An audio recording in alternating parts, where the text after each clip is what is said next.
ऐं हाणे अव्हांखे ब्रेकिंग न्यूज़ ॾींदा पिया हलूं त प्रेस क्लब हालाणी की राति नामालूम चोर खाट हणी प्रेस क्लब में पयल सामान एलसीडी रिसीवर कैमरा ऐं ॿियो कीमती सामान चोरी करे विया आहिनि।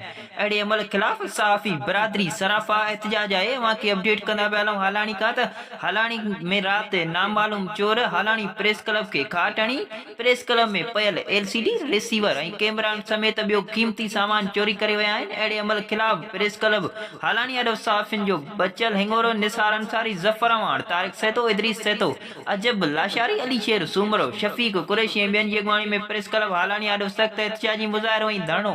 हिन मुज़ाहिरे खे ख़िताब कंदे सहाफ़ी अॻुवाणनि चयो त हालाणी ऐं आसपास चोरियूं ऐं धाड़ा रोज़ जो मामूल आहिनि, लेकिन हाणे त सहाफ़ी ऐं प्रेस क्लब बग़ैर महफ़ूज़। राति प्रेस क्लब खां अलावा सहाफ़ी सजान चंद बजाए गुलाम मुस्तफ़ा मुगेल जी दुकान जूं छितियूं टोड़े क़ीमती सामान चोरी कयो विया आहिनि। हिननि chief justice of Pakistan IG Sindh खां मुतालबो कयो त जेसीं ताईं सामान वापस न थींदो एहतजाज जारी रहंदो।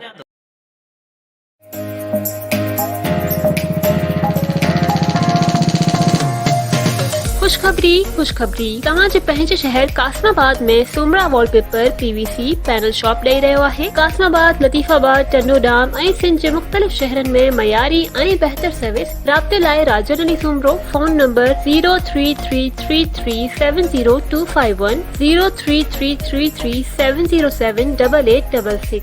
नोट WhatsApp पिण साॻी नंबर ते आहे।